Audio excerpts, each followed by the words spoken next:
Si le preguntas a alguien sobre animación argentina, muchos te van a decir Metegol, Hijitus, Los Peques o hasta Samba. Pero no hay nadie que mencione la película de la que voy a hablar a continuación. Y no es de sorprender, porque esta película, aparte de haber pasado por varios inconvenientes, fue parte de un plan para tapar las sucias acciones de uno de los mayores narcos de la historia del país.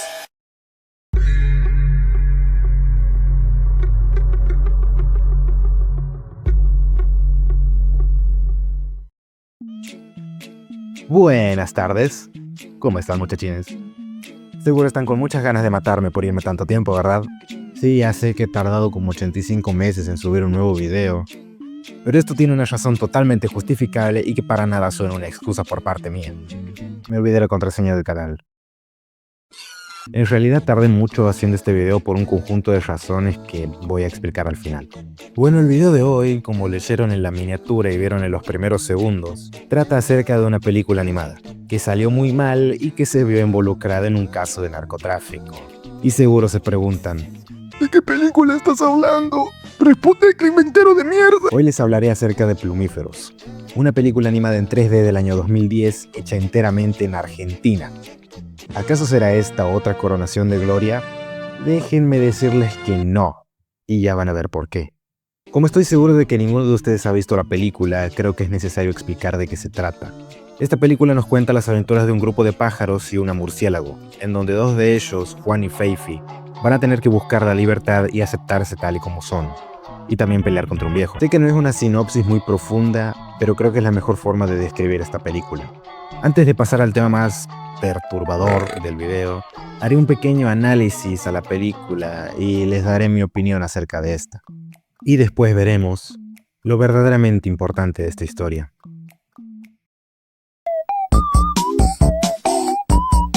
La película nos cuenta la historia de Juan y Fifi, dos pájaros que van a tener que enfrentar distintas adversidades para poder encontrar el camino hacia la libertad y lograr sus objetivos. O alguna boludez así. Juan es un gorrión común, que sueña con algún día ser un pájaro especial para tener fama y reconocimiento. Su sueño se cumple cuando le cae pintura encima y ahora se ve de distintos colores. Pero como la pintura es tóxica, lentamente lo va matando y se da cuenta de que ser alguien especial le está trayendo más problemas que beneficios. Mientras tanto, Fifi es una canario criada en cautiverio que aparentemente va a ser usada como experimento por el viejo este. Ella quiere conocer el mundo real y vivir en libertad, cosa que logra tras escapar del edificio donde estaba cautiva, pero por el resto de la película será perseguida por el viejo este. Sin embargo, Juan y Fifi no están solos. También los acompaña su simpático grupo de amigos que solo voy a mencionar.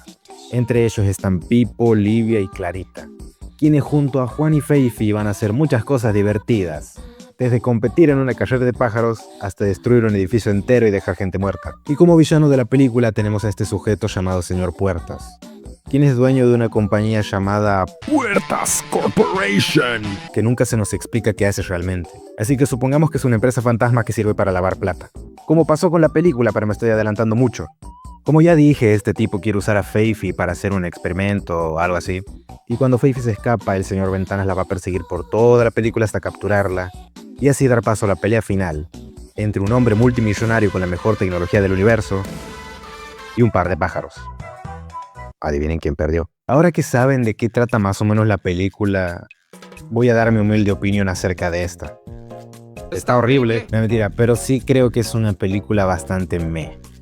Hay escenas que no aportan nada a la trama, tiene varias inconsistencias y hay personajes que terminan siendo vendehumos, como este grupo de teros o este otro pájaro. Si los quitamos de la película no cambia nada. El humor de la película puede ser decente. Sí, hay veces que me hicieron sacar una leve sonrisa y hay escenas que me dan gracia por lo estúpidas y absurdas que llegan a ser. Por ejemplo, en la pelea final, donde los guardias del señor Puertas usan un puto misil para eliminar a los pájaros, cosa que ni siquiera sirve y terminan destrozando el edificio entero. Inoperantes de mierda. También la parte donde Juan le mete una super piña al señor Puertas. Y después hay escenas que me sacaron de onda, la verdad. Como por ejemplo la escena del gato Freddy. No, ¿qué es esto? ¿Qué pasó acá? Si yo dejé todo bien... No, la pintura. ¿Quién fue? Ah, Catito. Estuviste jugando. Vení, vamos a jugar un poquito juntos. Vení. Toma, ¿quién va a ordenar? Vos, Catito, toma. Vení para acá, vení. o la muerte del pájaro vendehumo. Dejando el humor de lado, la película tiene varias inconsistencias. Por ejemplo, el objetivo del señor Puertas y el cambio de opinión de Feify al final. El señor Puertas se la pasa persiguiendo a Feify cuando simplemente puede conseguir otro pájaro y listo. Nunca se nos menciona algo específico para que el señor Puertas quiera capturarla. Y a Feify varios personajes le dijeron que ella no puede sobrevivir en libertad, debido a que se crió en cautiverio. Esto hace que casi al final de la película quiera vivir encerrada. Pero no importa porque 10 segundos después cambió de opinión y ahí termina la película. Y de hecho esto de que no puede sobrevivir en libertad es verdad. Entonces, el objetivo del señor Puertas era salvar a Feify. ¡Lo cambia todo! Igual yo no soy ningún crítico de cine. Capaz Plumíferos es una obra maestra del cine argentino y yo con mi cerebro de ignorante no me doy cuenta. Pero dejando de lado la película como producto final, detrás de Plumíferos hay una historia mucho más interesante y que nos muestra cómo un sueño ambicioso puede terminar siendo un desastre y finalmente manchar aún más su reputación gracias a un criminal. Es hora de hablar de la producción de Plumíferos.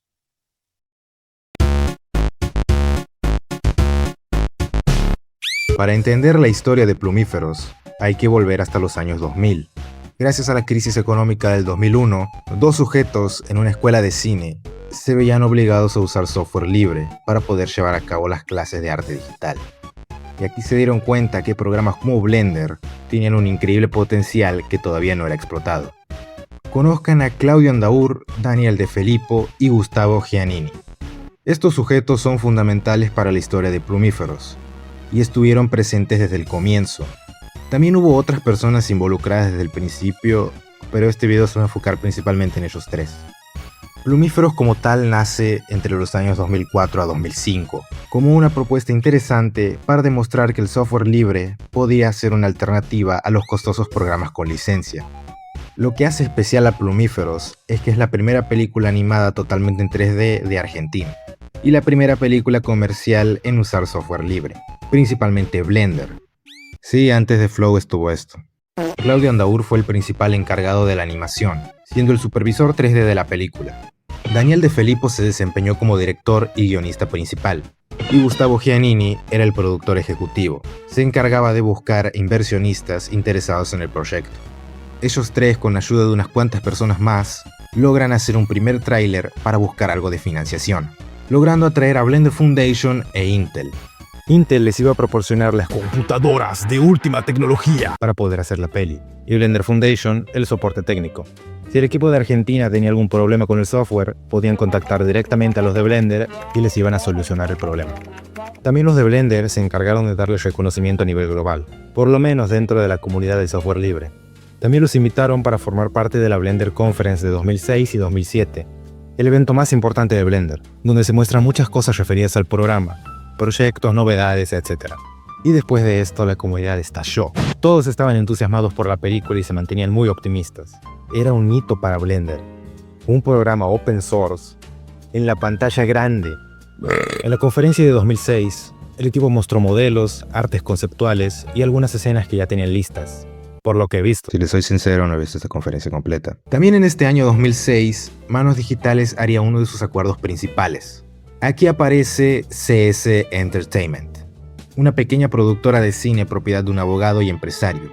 A pesar de no tener ningún tipo de trayectoria, CS estaba dispuesta a brindar el apoyo económico que necesitaba Plumíferos, firmando un contrato de coproducción junto a Manos Digitales. Esta empresa, CS Entertainment, entre los años 2005 a 2010, que vendrían a ser los años de producción de Plumíferos, no registró ningún trabajador, ni inmuebles, ni equipos de filmación en sus oficinas. Y así, sin tener prácticamente nada, aportaron bastante dinero al proyecto. Con la llegada del año 2007, llega también el mejor año para Plumíferos. Tenían el apoyo de una comunidad entera, una página web donde mostraban todos los avances que tenían, su propia versión de Blender, Star Talents prestando su voz para la película, y también en este año se presentó el proyecto en el Festival Internacional de Cine de Mar del Plata, lo que llamó la atención de la prensa, que creía que Plumíferos podía revolucionar la industria animada nacional. También Gustavo Giannini dio una entrevista para Infobae, en donde menciona que buscaban terminar la película para septiembre de 2007. cosa que no se terminó logrando. Y esto de anunciar una fecha de estreno que no se cumplió me recuerda bastante a Alien. En octubre de este año se volvió a presentar el proyecto en la Blender Conference. Aquí Claudio Andaur menciona el origen de Plumíferos. Según él, conoció a un sujeto en una escuela de arte mientras enseñaba 3D.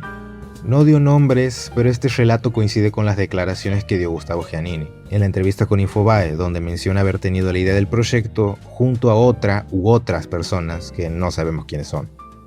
También en esta conferencia, Claudio menciona avances, problemas que han tenido y cómo se organizaba todo el equipo. También mencionó la colaboración de Telefe y Cienbares Producciones, que se unieron a Plumíferos entre el 2006 y 2007. Claudio también comenta la participación de varias personas importantes dentro de la comunidad de Blender, entre ellos Venom GFX, Bassam Kurdali, Andy Goralczyk, entre otros. Estos sujetos eran básicamente los guerreros Z de Blender y llegaron al proyecto gracias a una convocatoria en la página de Plumíferos. Claudio Andaur también contestó algunas preguntas y reveló que un 85% de la película ya estaba animada, por lo que podríamos suponer que la película se iba a estrenar en el próximo año 2008. ¿Verdad?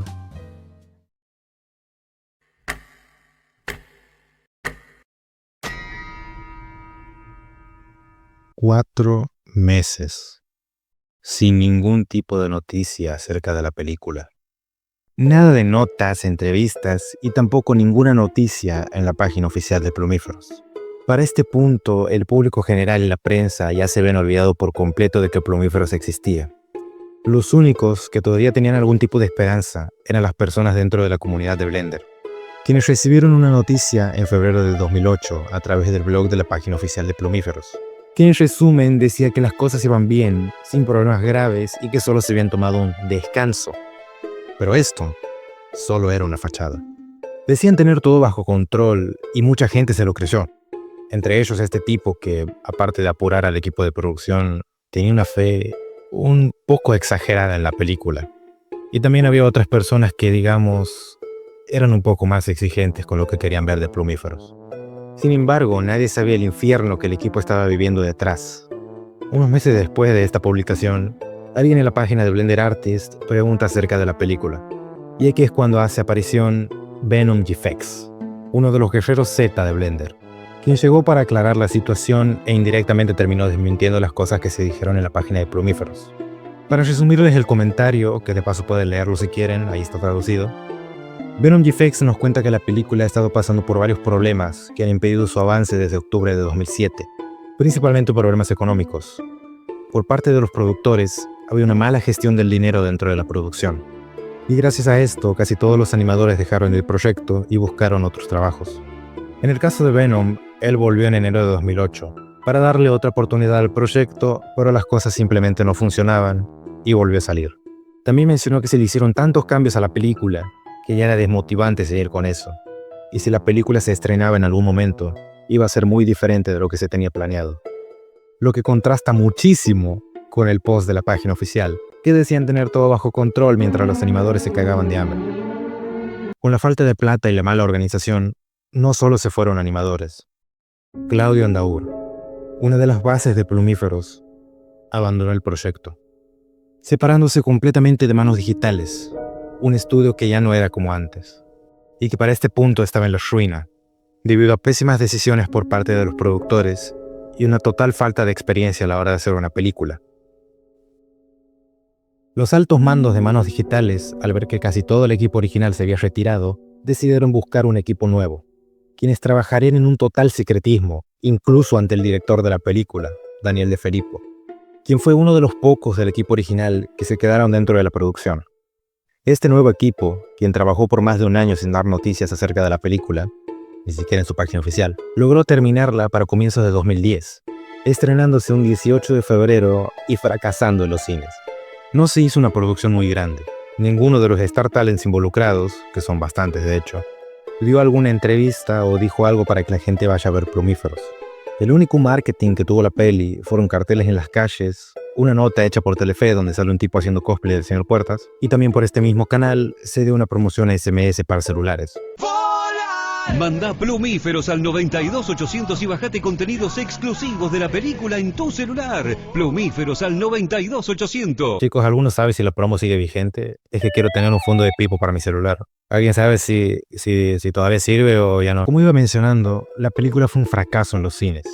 Solo contó con más o menos 52.000 espectadores en su primer año. Incluso José Chicha le gana. Y este fracaso no es ninguna sorpresa. Con todo lo que ya vimos sobre su producción, queda bastante claro que Plumíferos no falló por mala suerte. Es momento de repasar las razones por las que Plumíferos ha fracasado. Y para esto voy a enseñarles cómo preparar una sopa del fracaso. Primero agregamos falta de experiencia. Era el primer proyecto de manos digitales y CS Entertainment. Y hacer una película no era lo mejor para empezar. Ahora agregamos una mala organización, una pésima gestión del dinero, la renuncia del equipo original, la llegada de un nuevo equipo completamente distinto, cambios constantes en la película y por último, un marketing casi inexistente. Con todos estos ingredientes, el resultado era inevitable. Y así es como se prepara una sopa del fracaso. Durante el estreno de la película, Claudio Ondávar estuvo presente. Sí, aunque se fue del proyecto, regresó para ver la película y dar su humilde opinión en internet. Él nos cuenta que mientras veía la película, pensó que iba a ser mucho peor. A pesar de que la historia cambió muchísimo, seguía siendo una película entretenida. Y sus principales quejas fueron con la animación, culpando a los productores por cosas que podían haberse solucionado si estos últimos le pedían ayuda a las personas correctas. De todas formas, Claudio destaca que es una película decente. Y después del estreno fue con el equipo original a comer pizza.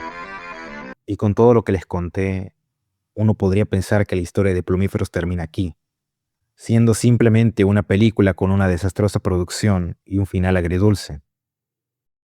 Pero falta algo. Algo que va a ensuciar aún más la película. Y de hecho, no es algo. Es alguien. Alguien que se ha mantenido entre las sombras todo este tiempo. Alguien que se relacionó con manos digitales desde el principio y que ha estado ocultando sus verdaderos intereses. Ese alguien es Carlos Salvatore.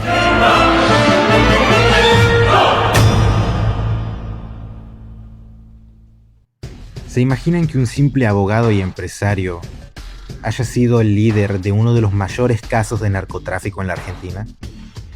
Carlos Alberto Salvatore, quien según varias fuentes también se hacía llamar Manuel Carrascosa, durante años no fue conocido como un narco.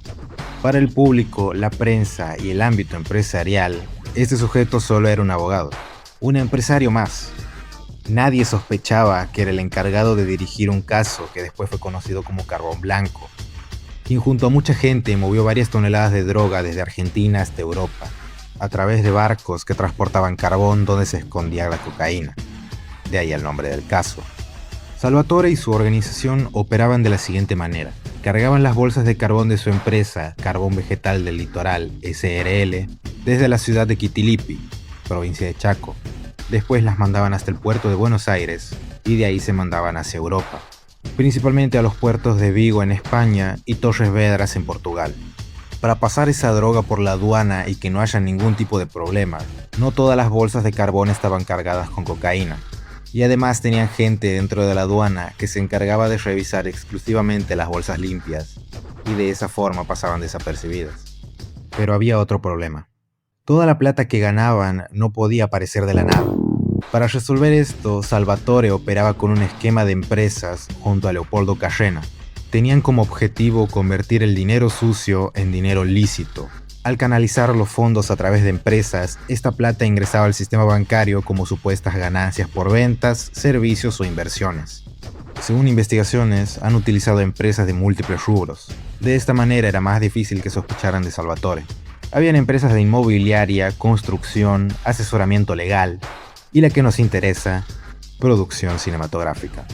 El cine se considera una industria propensa al lavado de dinero, porque es una industria donde los costos son muy difíciles de controlar y los ingresos son impredecibles. Así que podemos suponer que Salvatore era consciente de esto. Y aquí vuelve a aparecer CS Entertainment, que fue una productora propiedad de Salvatore, que de hecho tiene sus iniciales. Y si recordamos el dato que había mencionado sobre que esta productora no tenía ni inmuebles, ni trabajadores, ni nada, ahora cobra sentido. Básicamente, CS Entertainment era una empresa fantasma. Podemos suponer que Salvatore encontró una oportunidad perfecta de mostrar algo de actividad con CS en el momento en el que Manos Digitales buscaba apoyo financiero, consiguiendo un contrato de coproducción en junio de 2006. Y a pesar de ser una coproducción, creo que casi todo el trabajo lo terminó haciendo Manos Digitales. A Salvatore nunca le importó Plumíferos, no le importaba si la película salía bien o mal, solo necesitaba que existiera. Con el tiempo, Salvatore fue ganando control sobre Manos Digitales, comprando cuotas sociales de otros socios. De esta manera, Plumíferos dependía casi exclusivamente de él, a pesar de que legalmente eran dos empresas colaborando. Si en algún momento la película se estrenaba, cualquier ingreso derivado del estreno terminaría mayoritariamente en sus manos, cosa que sí terminó pasando. Plumíferos se estrenó, y una porción significativa de las ganancias fueron para Salvatore. Y a esto se le suma un subsidio por parte del Inca, que le otorgó $1 millón a Manos Digitales cuando Salvatore ya ejercía control sobre la empresa. Es decir, que plata de muchos argentinos fue a parar indirectamente a los bolsillos de un narco. Pero esta injusticia pronto se iba a terminar. En el 2011, una serie de acontecimientos harían que todo el esquema y la organización del abogado empezara a caer poco a poco. El principio del fin comienza en Portugal. ¿Se acuerdan que Salvatore mandaba bolsas de carbón con droga a Europa? Bueno, en Lisboa, trabajadores de una empresa llamada Carbofélix encontraron una de estas bolsas con 6 kilos de cocaína. Desde ahí se empezó una investigación. La policía portuguesa junto a la española interceptaron un nuevo cargamento el 8 de marzo de 2012, hallando 380 kilos de droga. Las investigaciones continuaron y el imperio narco de Salvatore se iba cayendo a pedazos. Poco a poco sus colaboradores eran hallados por la justicia, hasta que finalmente identificaron a Salvatore como líder de la organización. Las autoridades allanaron sus propiedades y ordenaron su captura el 15 de noviembre de 2012. Salvatore intentó escapar del país con una identidad falsa, pero fue detenido antes de recibir su pasaporte. Y debido a sus problemas cardíacos, le otorgaron prisión domiciliaria.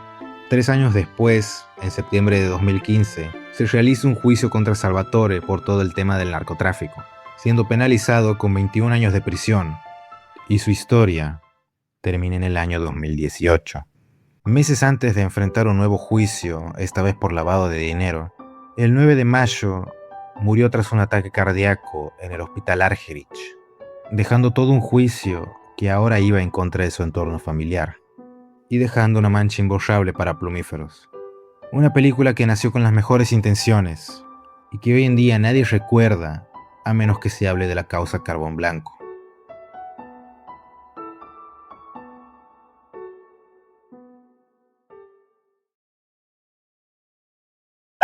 Bueno gente, al fin termino este puto video. No saben el alivio que siento en estos momentos porque les juro que este punto MP4 solo me ha traído problemas. Como he dicho al principio, ahora les voy a contar las razones por las que me he ausentado tanto tiempo. Y esta inactividad en mi canal se ha debido principalmente a problemas con el guión, que lo empecé a hacer en octubre del año pasado, después de terminar el video del pelado, video que ya no me gusta por cierto. Y la primera versión de este video estaba principalmente enfocada en resumir la película y hablar del caso de Salvatore de manera muy superficial. Básicamente, después de resumir toda la película escena por escena, decía algo como: oigan chicos, esta película fue hecha por un narco viejo. ¡Uy, qué miedo, qué miedo! Y esa versión ha estado a punto de ser el video final que estarían viendo en estos momentos. Pero a último momento he decidido borrar eso y empezar de cero. Esta vez investigando todo lo sucedido. He empezado a escribir este guión en diciembre y lo terminé en enero de este año. También por esos meses me he querido contactar con uno de los animadores de la película, pero nunca me contestó. Por cierto, si les interesa saber más acerca del caso de Salvatore, les voy a dejar en la descripción un video de historias innecesarias que profundiza y explica de mejor manera todo el caso de Carbón Blanco. Cosa que yo no he hecho porque me he enfocado principalmente en la relación de Salvatore con Plumíferos. Y algo que he aprendido durante la producción de este video es que no sé investigar. Nunca anoté los datos que iba recolectando, solo leía la información, guardaba el link en un blog de notas y guardaba la información en mi cabeza esperando recordar cada detalle. Y eso ha provocado que tenga que reescribir y regrabar muchas veces, demasiadas veces. Y de hecho esto que están escuchando ahora es una regrabación, porque el video antes iba a tener un final distinto. Y lo peor que ha provocado esto de tener que regrabar, reeditar, etc., ha sido tener que reeditar el video cuando ya estaba terminado. Para el 5 de abril el video ya estaba listo, ya había terminado todo, pero me empezó a preguntar, bueno, no preguntar, sino preocupar por algo. En la parte donde menciono el surgimiento de manos digitales, yo supuse algunas cosas que nunca habían pasado, de hecho, y era puro invento mío. Y esta preocupación ha hecho que me fijara atentamente en los links que tenía y me he terminado dando cuenta de que lo que decía no era correcto y por ende no podía subir el video así. Lo que ha hecho que tenga que reescribir y regrabar de vuelta el inicio del segmento 2 y también redibujar algunas escenas. Y creo que esto de los problemas con el guión y la procrastinación ha sido las razones principales por las que este video ha tardado tanto. Pido mil disculpas y si les he fallado les pido perdón de la única forma que sé, abriendo las puertas de mi corazón para cuando decidan volver. Por cierto, si han escuchado algo rara mi voz durante este video es porque usé una pinche IA para mejorar el audio, porque actualmente no tengo un lugar decente para grabar. Así que lamentablemente tengo que recurrir a este tipo de cosas por el momento. Y para terminar, yo sé que nunca suelo decir esto, de hecho pido lo contrario, pero hoy les pido que a este video le den un like, se suscriban y comenten cualquier cosa. Yo soy Tiago Dibujitos y me voy al pingo por otros 7 meses. Chao.